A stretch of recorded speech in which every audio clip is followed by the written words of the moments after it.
This video is brought to you by Aviation Station, my new channel that you can click on right here. Hello there and welcome to Found and Explain's special Q&A video and face reveal. So I don't exactly know how to do this in a special way, and by this point in time you realize I'm kind of dragging it out to reveal my face. So without further ado, let's cut to the live camera. 3, 2, 1. Ta-da! That's what I look like. Now that that's out of the way, we can jump into the latest news, which is that I have created a news channel. So basically, I keep seeing all these other industry veterans doing news on YouTube about aviation, but I see that there is a way that I could bring the way I describe and explain things and my aviation knowledge together onto a more simpler, sort of more conversation channel. So I put a link down in below and I suggest you go check that out and subscribe for that, please, so we can get that channel up and going as quickly as possible. I've got 150 questions here on my screen, and so we can jump straight into that to answer all of your questions. So if you didn't know, my name is Nick, and I'm the creator of Found and Explained. I'm Australian and I live down here in Sydney, Australia. I was actually managing several channels for other aviation firms, and I discovered that I could do this myself, and I wondered if I could get that freedom to talk about the stories I want to talk about and to create the content I want to create about if I did my own channel. And when I did my channel, I know the first 6 months was so hard. It was pretty much no views. I was doing videos about the Alaskan border and monorails. If you've seen those videos, you're the true OG members of this channel. And I thought they were great. They were lovely, but nobody was really watching. But then the huge change came when I did that video on the Virgin Galactic supersonic jet, and that really put me on the map. Suddenly people were discovering all of my videos and they were going through everything and going, wow, this guy's really got something going on. Although there's probably some mistakes here and there, which we will get into in another video some other time. And then from there, I have been incredibly lucky. Everything has been going absolutely haywire. I've been able to stop doing all of the boring freelance stuff that I do on the side and be able to focus on this channel absolutely full time. So for you watching right now and those people that have subscribed to my channel, thank you so much, because truly I couldn't do it without you. And a lot of people that I see on YouTube, they try to attribute their success to them being somehow better or different or something like that. For me, it is not the case. I am just like you, but for whatever reason, you guys put your trust in me, and again, thank you so much. Okay, now that we've finished patting ourselves on the back, let's jump into the QA, and we have our first question here. I'm sneezing quite a bit, so there's probably going to be a bunch of cuts in between here. So the first question is, how long does it take on average to create my videos? So it takes around 1 to 2 weeks to create these videos, depending on the level of CGI, 3D that's involved, or if I need to do any connections or contacts with partners who are represented in the video. And now I'll tell you the actual process of creating my videos. First of all, it starts with an idea. It's either something that is recommended to me from the community, like the wonderful suggestions that I read in all the YouTube comments that I get, or I will have an idea that I've had for a long time about a hidden project that I've stumbled upon, and I go, this is so cool, how come no one is talking about this? And that's why a lot of my videos are things you have literally never heard of, and some people have said, hey, you're just making this stuff up, but I assure you I have the sources for everything. So it begins with writing a script. The script takes me around about a day or 2 days to put it all together. I previously am a writer, so I have no problem actually throwing it all together, and I have regular practice with actually finding all this research and understanding it all. So that's why it is actually rather quick. I know other channels do take about a month to put something together, but for me, I feel like that it's actually the easiest part of the project. From there, it's all about the actual script production.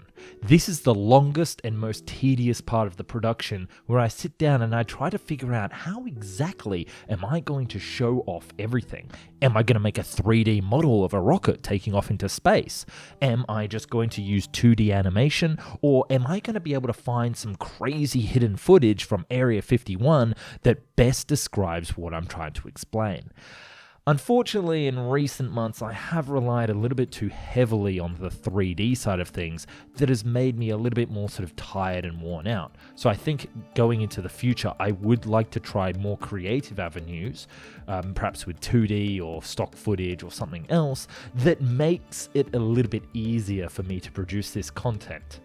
Once I have produced the script, I then do the voiceover, and that's where I use my microphone that you can see right here, and I record the voice. And I'm actually talking in my normal voice right now, and you can hear it's a little bit nasally because I am sneezing quite a lot.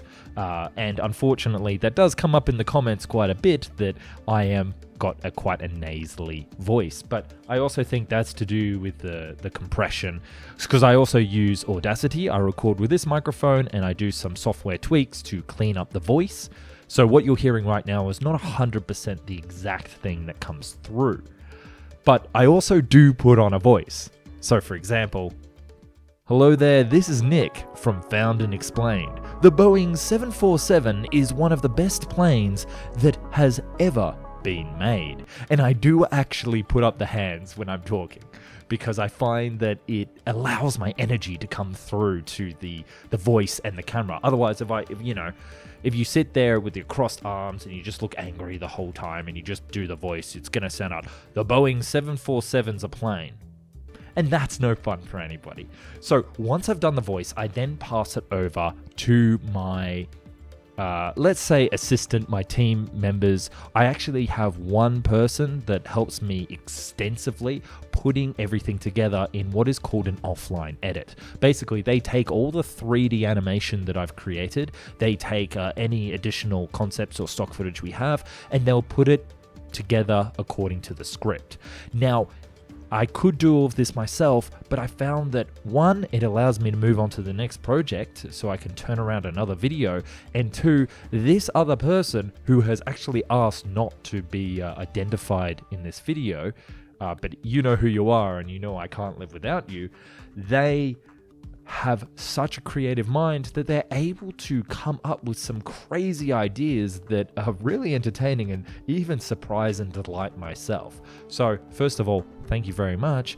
Thanks. And secondly, it allows me to focus on the other areas and like the research and the script writing to actually make the channel blossom. Once we get to the end of that stage, that's around about where the 3D steps in. Now, the 3D is a whole nother workflow where I focus on creating all of the animations and the renders that you see in the videos. Now, full disclosure, sometimes I do acquire models from other places. Say, for example, if I just need a background object like a plane. Like if I just need a generic Airbus A320, it seems kind of daft to reinvent the wheel and actually go through all the modeling and all the texturing and all the rigging stages to create these models when they already exist in high fidelity and probably better quality than I can ever do. My strong point isn't modeling, so that's why I also sometimes subcontract my models, some of the designs with the blueprints, to a team to help me put them together. Now, I know it seems like a little bit of a cheaty thing, but once I get those models back, then I'm the full person doing all the rendering and animation and effects and everything that you see in the videos. So I'm taking those planes that we've worked together, and sometimes I do also make the models as well, and we put them together into the renders and those animations that you see. The whole point of working with the team is about working smarter, not harder. I'm not the best modeler, and I'm not exactly the best motion graphic designer. And so that's why I personally feel like it's a little bit better to take a step back from the project so I can produce more content for you. And I think that those people that I have mentioned, I have reached out to them to ask if they wanted to be in this video, but they didn't want to be the face of the channel. And so I just want to say again, thanks so much for being part of my team. I couldn't truly do it without you. Once that's all done, then we get to something that a lot of people kind of skip over, which is the publishing angle. That's when I sit down, I have to create the thumbnail, I have to do all the SEO into YouTube to make sure people see the videos, choose the time, and then also do all the management around my community and on the comments, all the loads of negative comments that I get every single day, and making sure that it's a wholesome and safe place where on our channel here.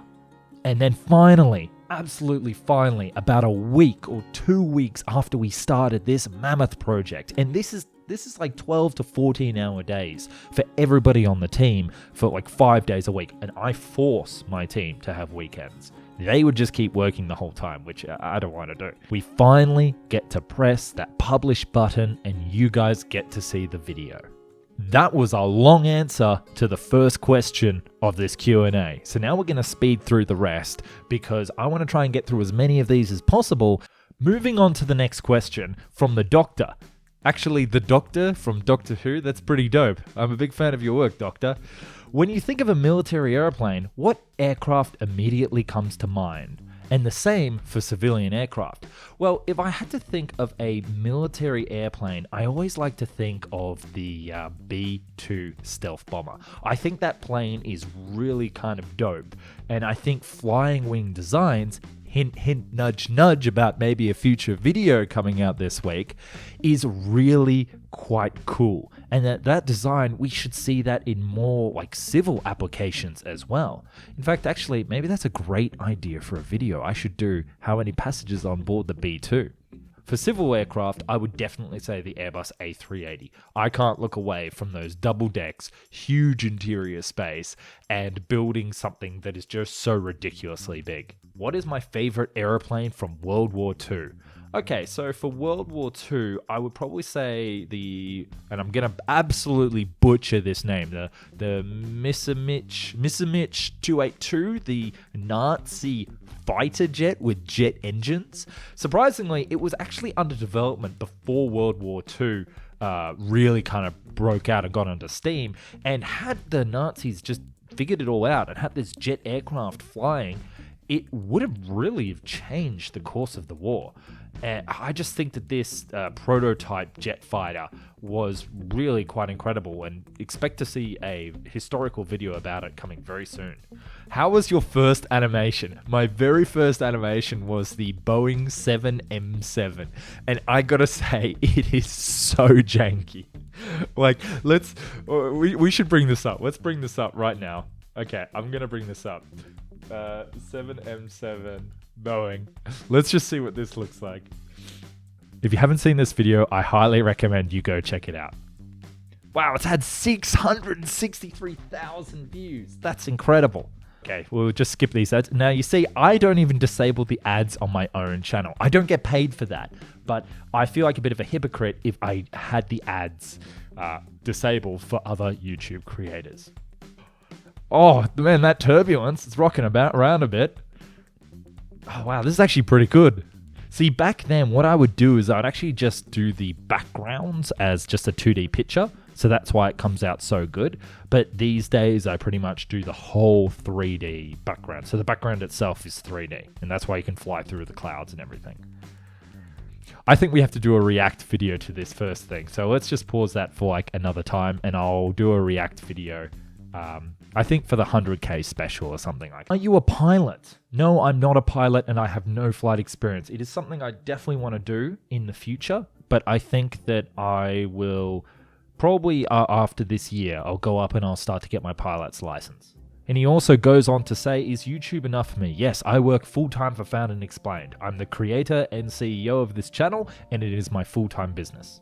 Some of the planes you talk about could have really been some great planes. Yes, that's the one thing I always want to get across to you guys, is that some of these aircraft are truly like magical planes that, had they been built, would have greatly changed the world. And it is such a shame that they don't exist. Like the L500, that plane would have revolutionized the large plane market. And the stuff that I talked about in outer space with the Star Raker just makes me sad. What's my age? I'm actually in my 30s, even though this youthful complexion doesn't actually... No, I look like I'm in my 30s. I have never played a flight sim apart from maybe F-18 Hornet, like way back when on a Macintosh computer in the 90s, where I would put on the invincibility cheat and you could fly down and like go as a boat or a car, and I'd always be targeting and shooting down civilian planes. So maybe it's a good thing I didn't join the Air Force.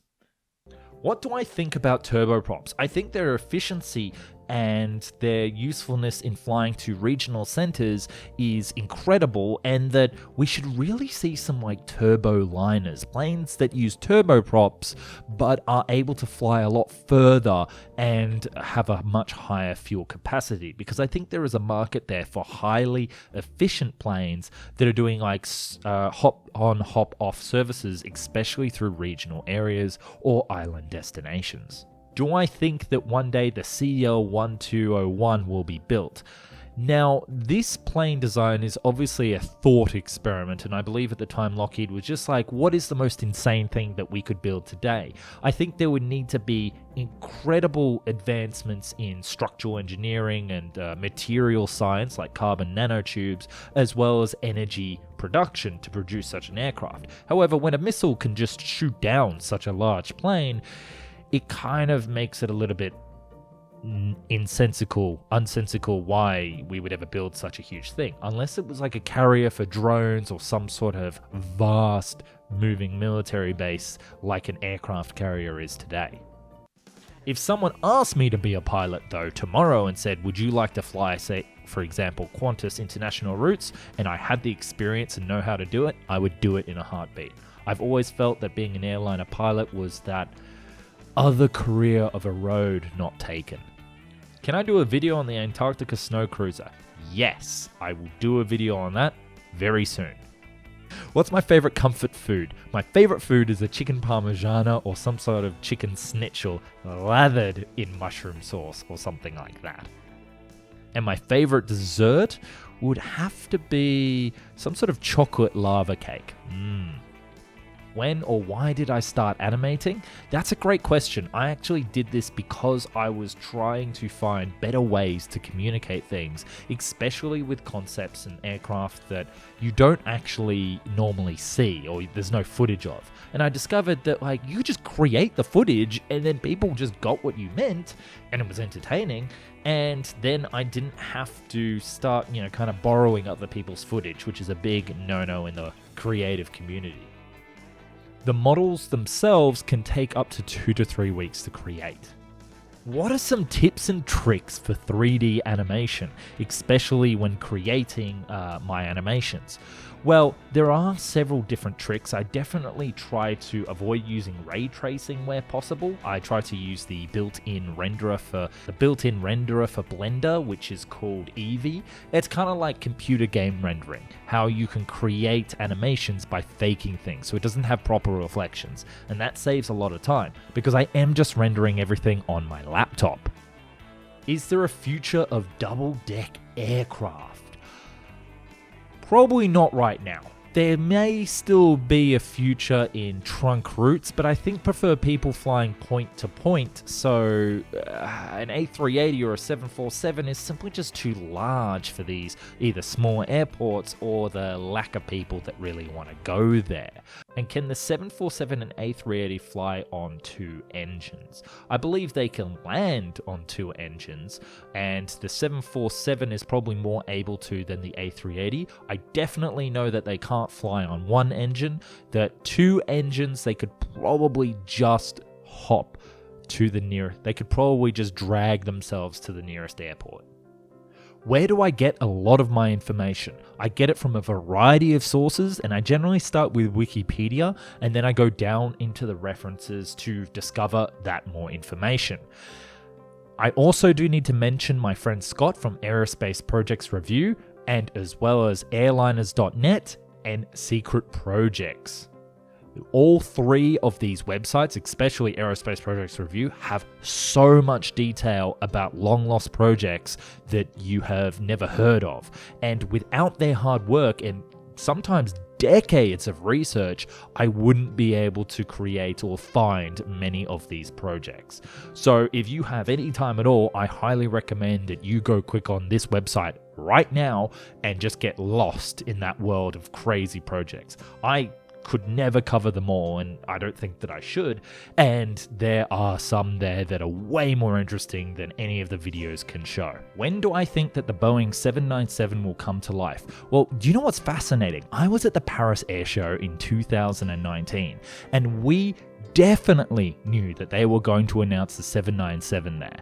Then the Airbus A321XLR got announced, and Boeing decided that there was no real advantage for them to announce this new aircraft design without seeing exactly how the Airbus one went. Then the Boeing 737 MAX situation happened, and they're changing CEO later, and we're not entirely sure what their plans are. Apparently they've restarted design work and production on that, but I think at this current point in time it'll probably be within the next 5 years, but I would put it like further away from the 737 MAX being fully solved in all the problems. Although, as I've said in this video, which I'll put in the link to the description, Boeing is already between a rock and a hard place with Airbus putting them on the ropes, and it's something that they really need to work on in order to get back on their feet, so to speak.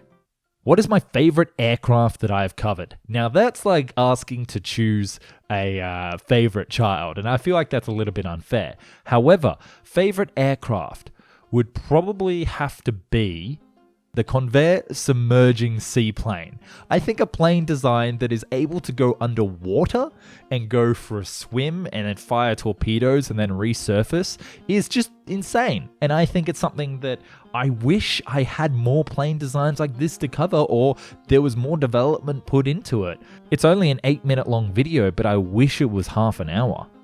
Am I excited about the Strato launch? I think this Strato launch cruiser is incredible and probably deserves its own video into the future as well. And how long until we get some sort of electric or hydrogen plane on the market? Well, it's really tricky. Like I said in a few of my videos, hydrogen as a fuel source for a plane is very difficult because hydrogen tanks need to be very big. Whilst they're not very heavy, they do need to be very large and take up a lot of volume, so these planes aren't really designed for much in the way of sustainable travel. You can't really carry a lot of people because the plane would have to be so big. And because the infrastructure's not there and it costs a lot to make, I think we'll be running on eco-fuels for a lot longer. As for an electric plane, outside of small regional aircraft, I think it's going to be pretty much impossible until battery technology takes the next step. Because, in the words of Airbus at the 2019 Air Show, it doesn't work. Purely electrical will not work. It is impossible to get batteries onto an A320 and give it the range of a normal plane. It would just be too heavy. What do I do as a hobby? Well, I pretty much do this the whole time. I also love to go to the gym and work out, and I am also running a farm. So if you want to see more about my personal life or something like that, you can add me on Instagram at NJCummins. Do I think that any other supersonic planes will come into service in the next decade? Well, it's interesting because there is that consortium in Russia and Dubai. They have the money and the brains to pull this off, but whether or not it will actually come to fruition remains to be seen. And the fact that we're seeing companies go bankrupt left, right, and center makes me a little bit worried about Boom Supersonic at the moment, but I'm pretty confident that we'll be able to get something there together. How many grilled cheese sandwiches can I fit in a beluga before it's deemed unworthy? Let's do the maths. The average sandwich is 170 grams, and the beluga can carry 51 tons. 318,750 grilled cheese sandwiches. My math is probably way off there, but there's somewhat of an answer. If I had to design my own plane, what would it look like and why? In the past, I've actually done a whole video on this. It was a single aisle long-range plane like the Airbus A321XLR. However, these days, I'd probably like something a little bit more creative. Like a blended wing design. Double-decker with whole bars and everything on board. At what point did I become interested in planes? That's interesting because I probably didn't care about planes before I was 25. And then 26, 27, I started traveling around and getting a bit more interested when I was there at airports. But I'd be getting on board planes for like many flights and just not even caring what type of aircraft I was on board. It was only through my writing and my job through that I was able to discover the wonderful world of aviation. So the technology that I actually use to make all of my videos is as follows. I have a SM58 microphone, I have a microphone stand, I have a Sony A6400 camera with a Sigma 16 1.4mm lens on board. That's why I can go this close. I'm probably about a Lego piece away from the camera and you can still see me in frame. I've got a wonderful big soft light here, which is the name currently escapes me at the moment, and that's on a stand. And then I have a custom built laptop that does all of my animations, and then I also use a Scarlett Solo to bring the microphone signal into the computer. In terms of software, I do all of my editing on Premiere Pro and I use Blender for all of the animations. I don't use Photoshop and I don't use After Effects, which is probably a bit of a punish. If I went and bought those programs, which cost like some serious money these days, I would probably be able to make things a little bit easier. But hey, if it's not hard, is it worth doing? Don't answer that. That's a terrible question. When will I make some more grounded videos? That's a great question and it's something that I definitely want to do.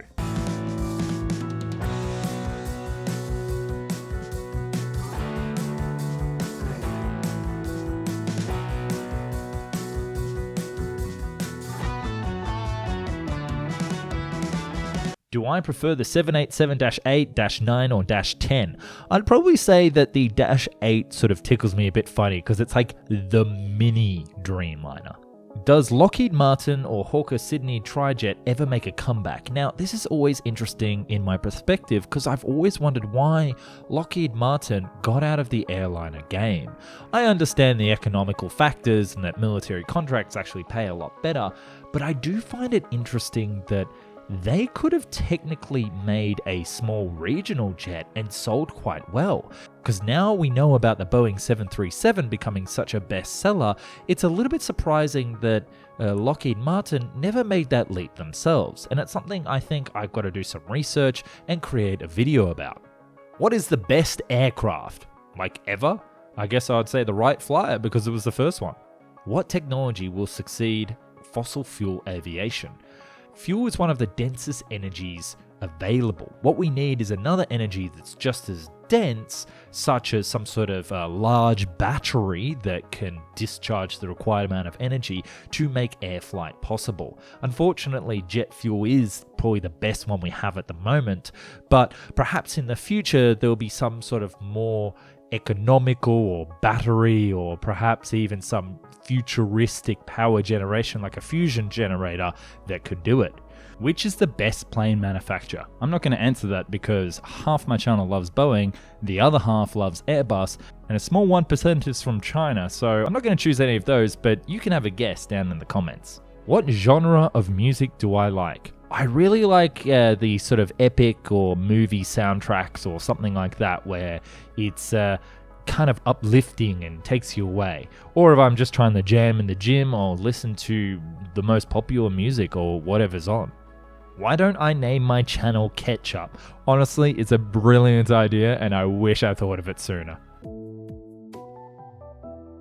Which one, Carl Johnson or Big Smoke? I'm gonna go with Carl Johnson here. Short haul or long haul? Long haul every time. The moment that you get a business class lie flat seat, it changes your life. And I just want to get on a plane, watch movies, enjoy the food. Take me back to that life, please.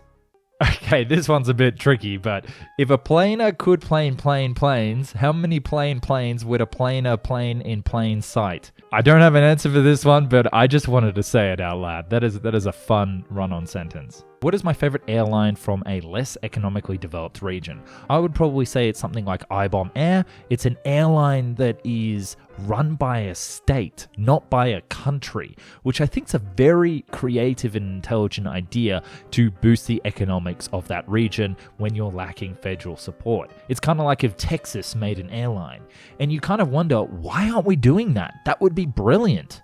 Is it legal for American Airlines to purchase a Chinese or Russian jet?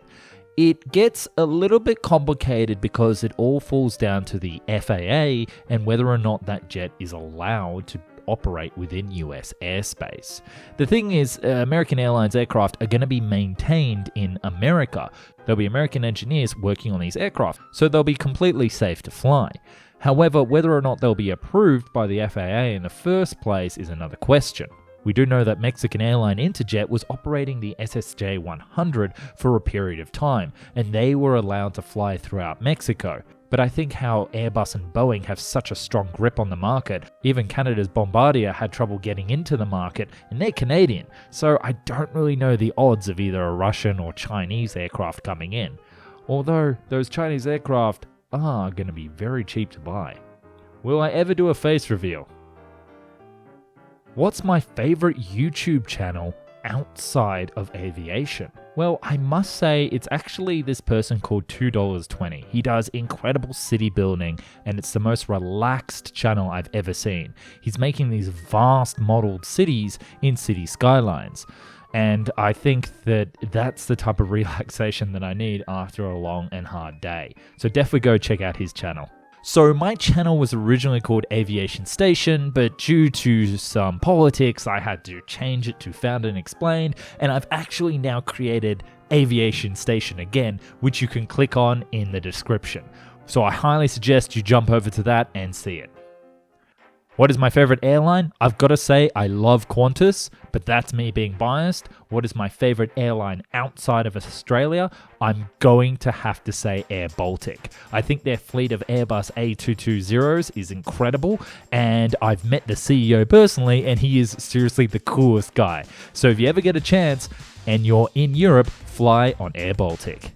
And my favorite North American airline is actually Porter Airlines. They're a small airline that is operating from Toronto with little turboprop planes, but they actually fly right into the city, not the vast international airport that's far away. So you literally get off the plane and you just walk straight to your hotel or where you live in the downtown. So I highly recommend that the next time you're in Canada or you need to fly to Toronto, that you also try flying on Porter. What do I think about Aerion Supersonic? Well, I thought they were great until they went bankrupt, so that's kind of my answer right there. Can I cook? Yes, I can. I love cooking. So I make a really good lasagna. I just want to be featured. There you go, you're featured. What topics have I considered covering, but I had to kind of push aside because of interest from the community? This is kind of a hurtful question because I really loved my Grounded series where I made 3 different videos about airlines that had gone bankrupt. They did pretty well, but there was a clear indication that the more I expanded that series, talking about Hooters Air, Trump Airlines and such, that people weren't really that interested in the content. I do want to bring it back in some form or another, but it took about a week or 2 weeks to produce each episode, and they were really quite involved with the interviews and everything like that, that it just became a little bit hard to really sustain. But it is something that I really do want to go back to. Am I into the channel for making animations or the subscribers? Hey, anybody who works in YouTube will tell you that subscribers are actually kind of meaningless. Apart from getting 100,000 and getting that nice little silver play button, there isn't really that, it's not really a measurement that you want to kind of achieve. You know, it's all about actually how many people view your videos rather than how many people have signed up to be notified, which you'll see sometimes on my videos. I have more people subscribed than actually watch the video. That just goes to show that not everything I make is an absolute home run. I really do enjoy making the animations though, and if I could, I would love to just make the animations absolutely all the day, Will I ever do other topics like boats or cars? I really want to do a boat video, and I have got one coming about aircraft carriers. So just like, be patient. I'm still doing all the 3D. It's 30 minutes long. So I'm really trying to get this out, but it is a little bit of a challenge at this current time. Will I ever do a collab with other aviation YouTubers? Yes, I'm trying to work out several different collabs at the moment, but surprisingly, it's a little bit hard to get them on board when I don't have my own face out there in the marketplace. So now that you've seen me, hit me up. And for the last question, will I ever be stopping? That is a very interesting thing. I think that Found and Explained, I would love to go on for as long as possible, and potentially at some point I may step away from the microphone and the camera and have someone come in. I know several other YouTube channels that have done this and had other people come in and sort of become the host of the show, and it's something that I would personally love to see happen when I'm ready, because it would mean that Found and Explained has become its own sort of adult creation. It's grown up from a child and doesn't necessarily require me to be hanging around the whole time. And I think that would be really quite swell. I want to say some thank yous to my editor, my 3D team who I work with every day, and I truly couldn't do it without you. I also want to say a special thank you to Jared, Dean, Jeff, and Sean, Mum and Dad, and anybody else that has always been there and supported me so far on this journey. Again, jump onto my new channel. I really want to get this news channel going and have sort of a more daily aviation news spot where you could come and we can chat and talk about everything that's happening in the world of aviation. And I promise they will not be as nasally as my voice is today. As well as thank you to all of my Patreons that have supported me and made it possible for me to live this incredible life. So again, that's you. Thank you so much for watching. Although I won't tell you exactly where I live, because obviously people are going to be trying to find that out in their own time, and I don't really want you knocking on my door. So I'm not going to answer any questions like that here in this Q&A. So sorry to disappoint.